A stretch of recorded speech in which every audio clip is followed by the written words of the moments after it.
I want to put you on 7 nutrition tips that will support your energy, your hormones, your body goals, and any pre-existing health conditions that you might be navigating and actually help you feel better this year. Welcome to my main character maintenance series. I am Jordan Ray, and what I bring to the table is support for women who are tired of starting over every single Monday. For women who want to improve their gut and metabolic health while leaning into anti-inflammatory practices, I'm here for that. This series is produced and thus sponsored by my practice, Fine Diet. You can learn more at myfinediet.com. It'll be linked in the description, but also be sure to hit that subscribe button so you do not miss any of the main character maintenance videos that will be rolling out over the next 8 weeks. I decided on the name main character maintenance because if we're being for real, if we're not well, nothing else really matters. And I'm not necessarily talking about going to your primary care physician or your OB-GYN once a year, doing your yearly. I'm talking about the day-to-day little deposits that you put in that really add up. Who's leading you on that? I'm here to help, but you got to lead yourself. At this point, this is a lot deeper than wellness. And throughout this series, I'll be addressing your pain points, talking through some of the things that you're curious about. I'll be sharing my personal philosophies on food and stress and sleep, passing along my education and my insights. And when all is said and done, you'll go about your wellness journey with very practical solutions and be able to implement those day to day to improve your nutrition and your lifestyle. Okay, so I want to run it with you today about the 7 nutrition tips that I would get familiar with and work into your routines as soon as you can. We'll actually cover each tip in detail over the next 7 weeks, but today I want to give you just like a high level breakdown and also leave you with some things that you can start working on today, like right now, maybe even tonight. And if you have any questions at all, please put them in the comments because I'd love to answer them in the upcoming videos. Like that would be so ideal. The first tip I have for you is that breakfast is your superpower. If your breakfast is not balanced, we'll have to work on that. And when I say balanced, I mean something that's hopefully protein forward, but a quality protein nonetheless, some healthy fats and carbs. I do feel like a lot of us are in a rush in the mornings. I understand that. We can work around that. Let me know if you have questions about that. We need something that we can maybe even eat in the car. I'm trying to think of the other things that I've heard, like even kind of feeling like skipping breakfast. We're all going to be a little bit different and have our own version of breakfast, but my routine in the morning often consists of a breakfast I can heat up really quickly. So I do try to prep in advance. My current routine with breakfast that is changing the game is that I add vegetables into my breakfast. So I'm starting to do more of a savory breakfast. I never thought in my whole life that I would see the day that I'm doing more savory breakfast. But like this morning, I had a salmon bagel, half of a salmon bagel, because a full bagel is kind of like a bit much for me. But then I had some asparagus on the side that was sauteed in some ghee and like a protein shake, little chocolate cacao in there. And it was amazing. And it holds me over for the next 3 or 4 hours before I'm even thinking about lunch. And I think that that's the goal. We want to make sure that we're fueling ourselves for whatever the tasks is, whatever the day is going to ask of us, but we don't want to necessarily underfeed or underfuel. And then we're getting hungry and that's leading to the cravings and like the snacks. And so I think that breakfast is certainly our superpower. It is absolutely the most important meal of the day. I know that sounds crazy cliche, but it's true. And the thing that I would do if I were you today is I would take an assessment of what you eat for breakfast. Let me know too if you just don't feel like eating breakfast or if you have a tendency to fast during breakfast, because there's a fine line between fasting and under eating. Let me know if you tend to like sweet breakfast, but you're trying to find something that doesn't have sugar in it, or you're even like, I have the biggest ick of eggs right now. I get it. All right, so that'll be video number 1 in the main character maintenance series, is that breakfast is your superpower, and we're going to get it all the way together. And I just remembered one last thing. So I personally try to calorie load my breakfast in the morning because I want to make sure I'm eating enough throughout the day, just in general.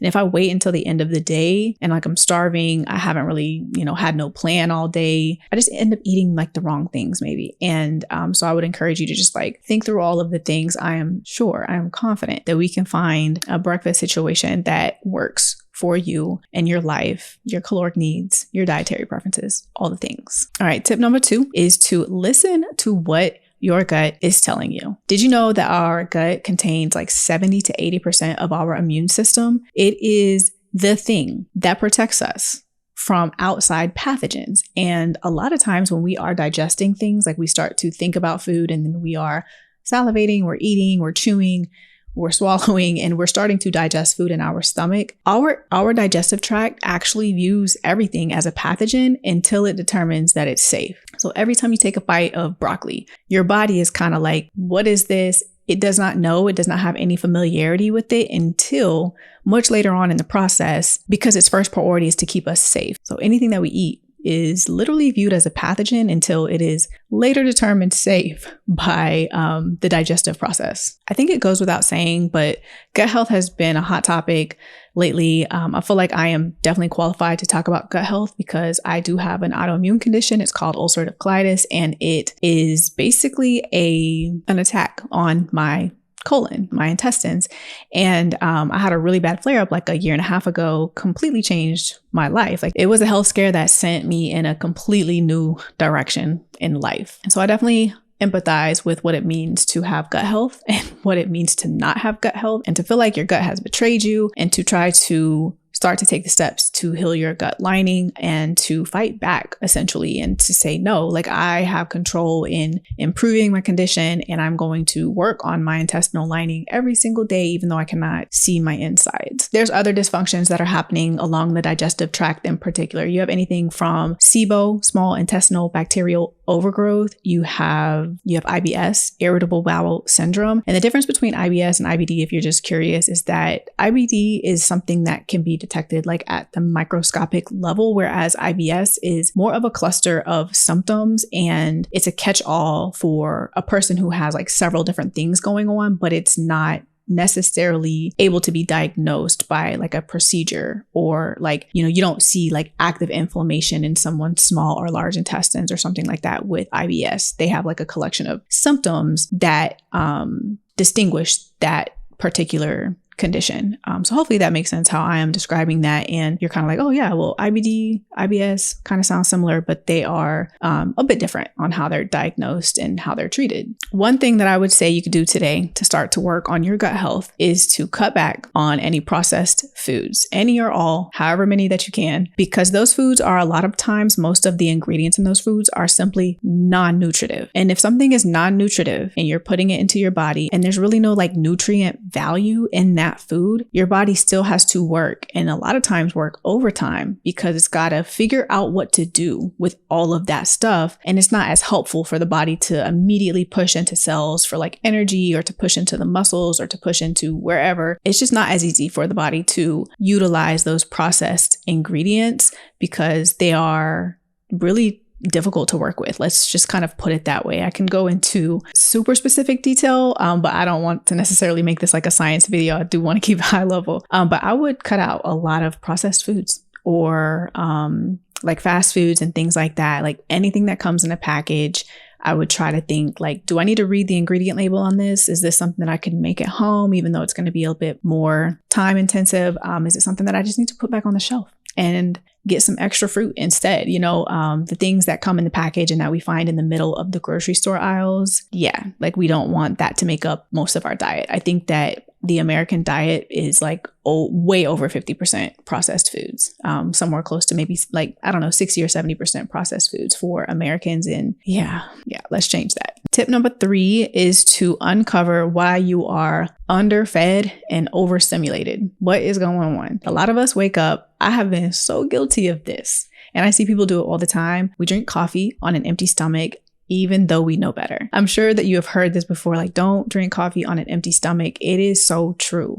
And especially at the top of the day. Okay, so what happens with cortisol? Okay, this is a part of the reason too why we're overstimulated and we don't even know why. It's because our body, we aren't really putting our body in the best environment and fueling ourselves with the best nutrient dense foods. And our body is reacting by producing more cortisol. Okay, let me rewind real quick. You wake up in the morning, and your body is going to naturally have a bit more cortisol, because that's like literally what wakes you up in the morning is your cortisol levels peak when the sun begins to rise. That's a part of your circadian rhythm, and you wake up. Okay, so your cortisol levels are a bit high. And if you go grab the coffee first thing in the morning, you're kind of stacking on that caffeine to the cortisol levels. So that's essentially what's happening and why people advise you to not drink coffee on an empty stomach. You want to make sure that you have protein with your coffee, or, even if you put some collagen in there, like that's better than nothing. But drink it maybe with your meal and not just like first thing in the morning, it is a recipe for anxiety, for real. I also want to talk about this too, nourishment versus numbing. I feel like a lot of us, we tend to use food as an escape and as a coping mechanism, and I understand that. I completely get it. I cannot be here today telling you this if I didn't understand what it's like to go for the ice cream or to eat half of a pecan pie or to eat a whole bag of Milk Duds or something. I would not be making this video today if I didn't know what that was like. But I think that we really have to decide to train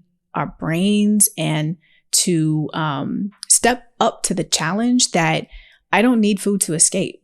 I don't need food to always entertain me. I don't need something sweet every day after dinner. I'll talk about that more later. But it's really hard, especially when we have a Chick-fil-A on every corner and we're like, yeah, those fries sound pretty good. Whatever your favorite like fast food places are, whatever that guilty pleasure is that you always pick up when you go to the store, I understand. Like, it's really hard in like today's environment to figure out that control and like take that back. But we have to. Like, there's not another choice unless we just want to be metabolically sick. We really want to like be able to move through that. So that'll be the video that comes after the last two that I just mentioned. And what I would do if I were you today, if you feel like you are underfed and overstimulated, is I'm going to kind of give you two things here, is to prep and plan like your meals. You may not need to physically like cook your meals every single day, but you do want to have an idea of where you'll be, who you'll be with, how you'll be commuting, what's nearby, if you're going to be home. If you can prep,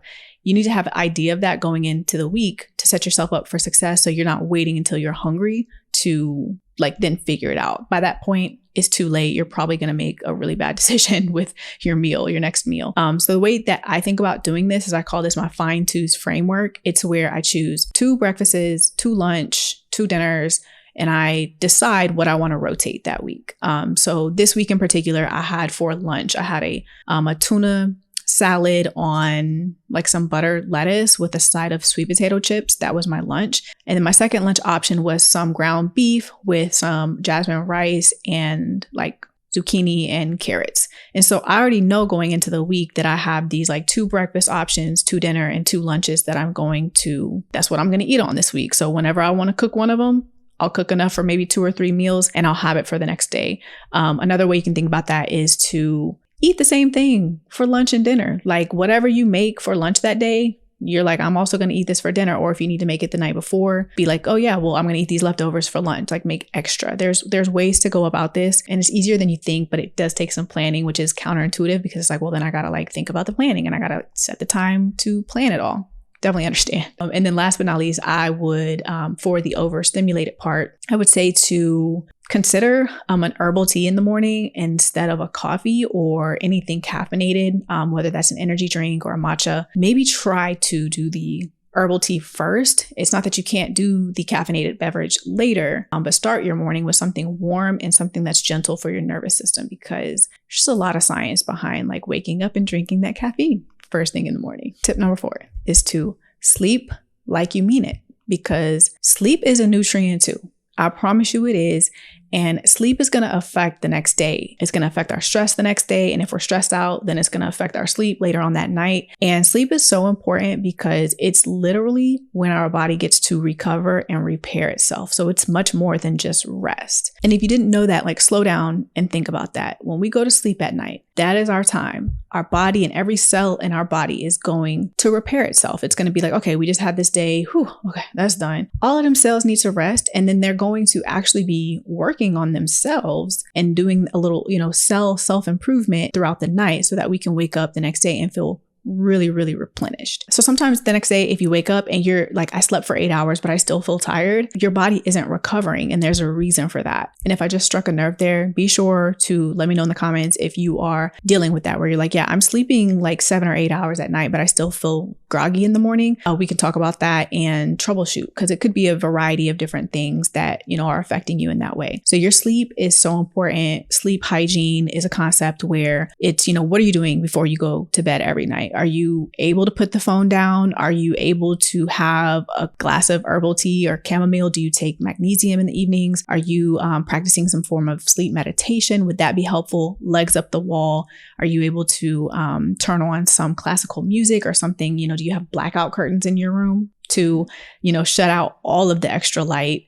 Do you sleep with your TV on? That's like, I know it's a really bad habit if you do, but I want to address all of these things because I think that there are creative ways to figure out, okay, well, what works for me? Like, what's the best sleep routine for me? And so even if I'm getting 6 hours of sleep that night, I'm able to recover as much as possible. And that's why I also love my Ultra Human Ring Air, because it keeps me so on point with my sleep score that I really believe over the last, 8 months, I've been wearing this ring, that my sleep has gotten better, and it's been better than it's ever been because I'm aware of how much I'm sleeping, how much I need to, how much sleep debt I have, what time I need to go to bed by. It's really good about reminding me of those things and just keeping me honest, like how many times I woke up in the middle of the night, like tosses and turns, where my heart rate slowed down, and it all impacts my score, and it really held me accountable for how I'm sleeping. So I'll have my Ultra Human link in the description if you want to check it out. But you can also go to ultrahuman.com/IamJordanRay and get your 10% off. Okay, so what you could do right now today to sleep like you mean it, I would say sleep meditation. This has been something that's been so beneficial for me. And I think 5 minutes of just a grounding exercise. You can lay in your bed while you're doing it, literally get in your sleep position, turn on the sleep meditation, and either fall asleep to it or complete it or turn it off or however long you need. But 5 minutes will do the trick. And I think it's a moment to really be present with yourself. You're allowed to disconnect from the day that you just had during that time. And you can do your sleep meditations if you want through the Open app. I am an ambassador for Open. I'll have the link in my description. And I think it's just a fantastic platform. I love the way the app looks. I love the instructors. And it's so easy to just get in and out. I don't feel like, I feel like it's very approachable for people who have never meditated before. It doesn't feel like formal meditation. I think some apps feel kind of clinical, or they feel like I gotta, sit up straight and do all the things. And Open is just super chill, and it meets you where you're at. So I would definitely recommend that. Sleep meditation in particular. You don't necessarily need to meditate other times of the day unless you do already. Give it a try. Okay, my next tip, number 5, is to discover why you crave sugar and outsmart your sweet tooth. It's got to happen. Okay. I hear so many people say, oh my gosh, I have a sweet tooth. I have a sweet tooth.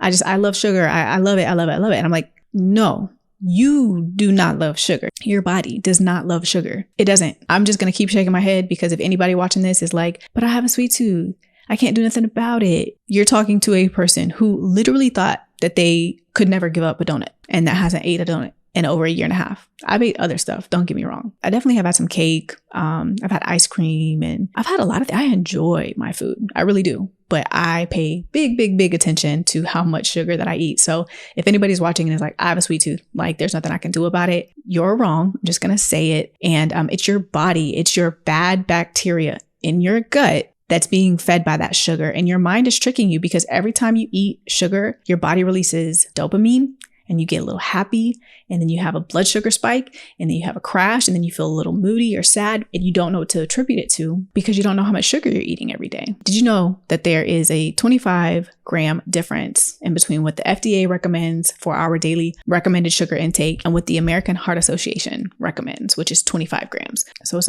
25 grams of added sugar daily or 50 grams of added sugar daily. Which one can I do? For me, I go by the 25 grams of added sugar because 50 based on a 2,000 calorie diet is 10% of your calories coming from added sugar. And added sugar is just non-nutritive. I could go on a rant about this all day, but excess sugar is just not needed. And for my women, it is hurting us on so many levels. Wiping out sugar, which that is my signature program with Fine Diet. It's called Dear Sugar, We're Done. Literally walk, do not run if you want to participate in this program, because we are pulling together a group to go through this 14-day sugar reset program in July. And I will be with you every day for 14 days to move through it. I'll have plans, I'll have grocery lists, I'll have snack swaps.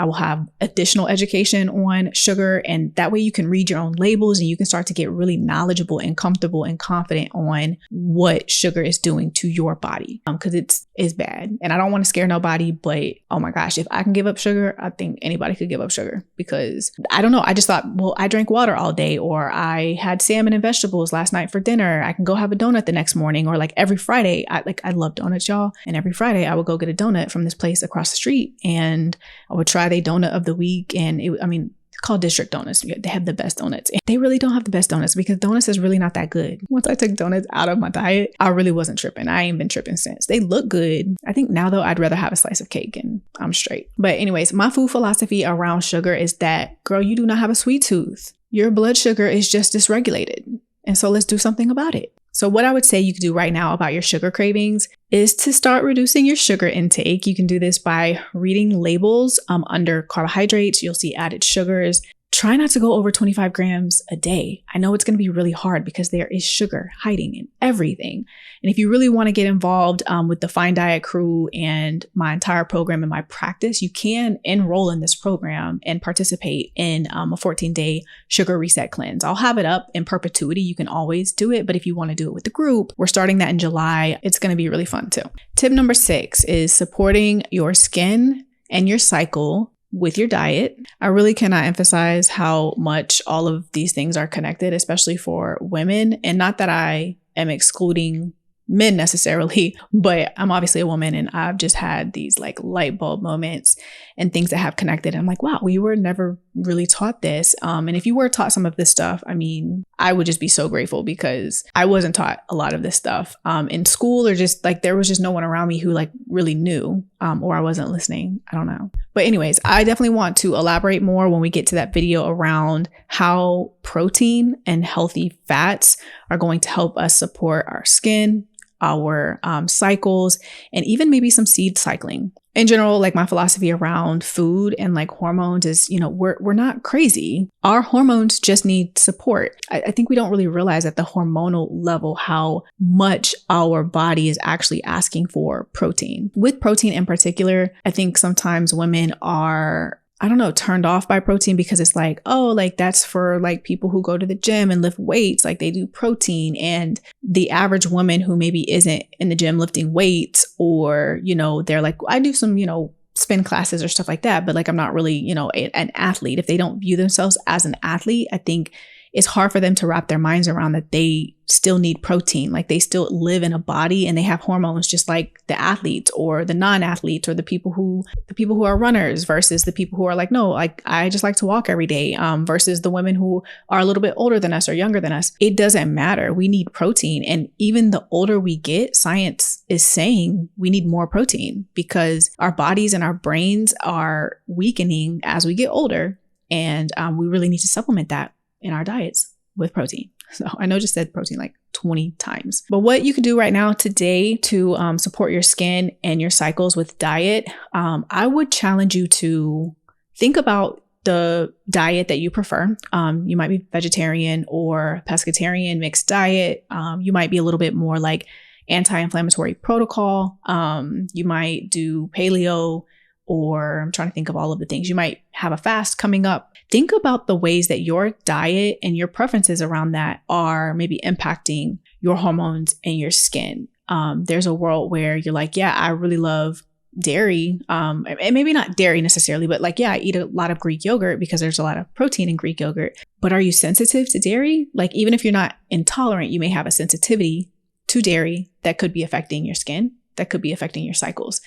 Think about different plants or like different iron supplementations through food, like foods that have a lot of iron that will help you through your cycle, or even like kind of recover after you've had your menstrual. So if you have any questions about skin in particular and how that relates to food, dairy, gluten, sugar. If you have any questions about cycle and how to prepare or how to maybe eat for different phases of your cycle, definitely leave that. If you have some knowledge you want to drop or some resources, drop it all. I'm gonna be honest with you, this particular tip is so important and I'm so excited to detail more about it, but it is the one that I am learning like the most about. I feel like the other tips I've really implemented and been able to carry through and have experience with. And I've seen like the before and after transformation of myself. But with cycle tracking and things like that, I'm still like several months new to it, and I'm learning, you know, at a fast pace. And so I'm going to do my share of research before I film that video. And let me know if you have any questions though, things that I can answer, things that I might need to go research, because I would love to put that extra effort in. And my last tip, but not least, is to build your own wellness routine. It looks different for all of us. Okay, I've mentioned going to the gym. I've mentioned reducing your sugar intake. I've mentioned sleep meditation, a whole bunch of different things. And we're going to continue to talk about lots of things. And I don't want this to feel overwhelming, because it's not me telling you, oh my gosh, you got to do all of the things, because that's going to make you healthy, is doing all of the things. There might just be one thing that you take from the next 8 weeks of us being together that you're like, yep, that was the one that really put me into a parasympathetic state. And so I was in rest and digest more often. Like we'll get into detail about all of these things. It's not about overhauling your breakfast and doing the 1 hour sleep hygiene routine and then going to the gym 5 days a week to lift weights. Nah, that's not going to work for like the average person. We all have different lives and responsibilities and schedules. And so build your own wellness routine and think about what that looks like. Like take time to really plan it out and determine what you want to work on first. Like determine like this one thing. I feel like if I could change this, it would cascade and help me manage like all of the other things that I'm moving through. So pick what to prioritize first. I know that could be hard.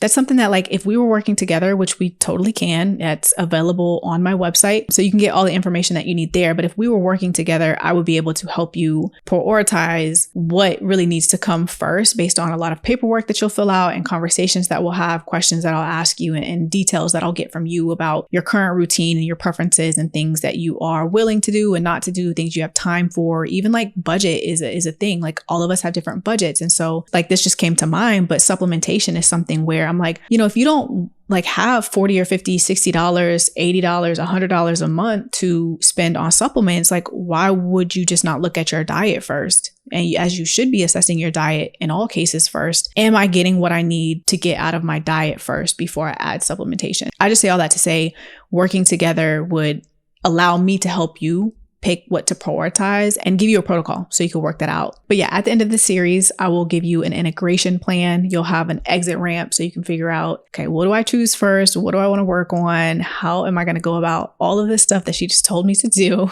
It is not about dieting over at Fine Diet. It is about direction. And what I would do if I were you today, as we start to wrap this up, is to think about, you know, how you want to plan your wellness roadmap, how you want to think about your Fine Diet over the next week or so before I see you again, and what you want to do throughout the rest of the summer to optimize your health. Think about all of that. Okay. Write it down. Send me a question. Okay. I need the questions because I want to be able to be helpful to each and every one of you if you have thoughts. So if you've watched this, like at least ask me something if you plan to watch another video. Yeah, that would just be so dope. So if you have any of these pain points, I don't know what to eat anymore. Everything seems to make me bloated. I crave sugar all the time, or sometimes I just forget to eat. Eating healthy feels expensive and overwhelming. If you are curious about, well, what is like a balanced meal? Is it bad to eat the same thing every single day? And what's the real deal with like sugar, dairy, and gluten? And if you just don't even know where to start, it's all overwhelming, you are in the right place. A nutrient-dense diet can certainly help us solve a lot of the issues that are coming up as women, you know, navigating health. But to close this out, this has been brought to you by Fine Diet, and the main character maintenance series is for women who want to feel good again without starting another diet. You're going to start your own. Coming up is more details on what we talked about today. Make sure that you take notes because the series is certainly going to change the way that you think and you eat and you feel. Be sure to subscribe, ask your question, and tell a friend. I'll see you later.